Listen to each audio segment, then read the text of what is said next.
Daryl Amy, growth architect with Revenue Growth Engine, helping great companies grow revenue. I'm really excited about our podcast that we just released this morning with Peterson. He is the co-author of one of my new favorite books, Marketing Made Simple. Here it is. Let's see if we can do that without the glare. Marketing Made Simple, co-authored with Donald Miller, obviously the author of StoryBrand.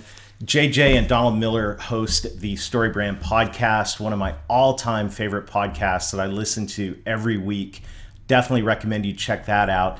But in this conversation, JJ lays out a path for us to rethink our message and deploy it all throughout our sales funnel. In fact, in the book, Marketing Made Simple, and JJ explains this in the podcast, there's 5 stages to the sales funnel.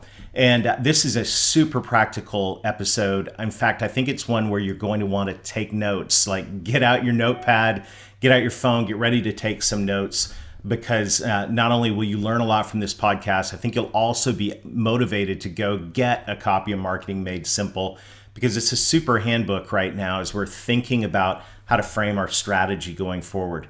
And that's what the podcast is all about. The Revenue Growth Podcast is about bringing the best thought leaders to the table so that we can recover and grow our revenue, something that is really critical as we look to move past the current crisis and reestablish our companies and grow exponentially into the future. So check out the podcast. You can find it on all the podcast apps. Go to Apple Podcasts, Google Play, Stitcher, Spotify, wherever you listen to podcasts. Search for Revenue Growth Podcast. You'll find it there. And if you want bonus points and to totally make my day, leave a review. Leave a review on the podcast. It'll help us grow our audience. It'll help us get the word out to more and more people, and that would mean a ton to me. So, hey, thank you for everything. Enjoy the conversation with JJ Peterson. And as always, let's get going and let's get growing.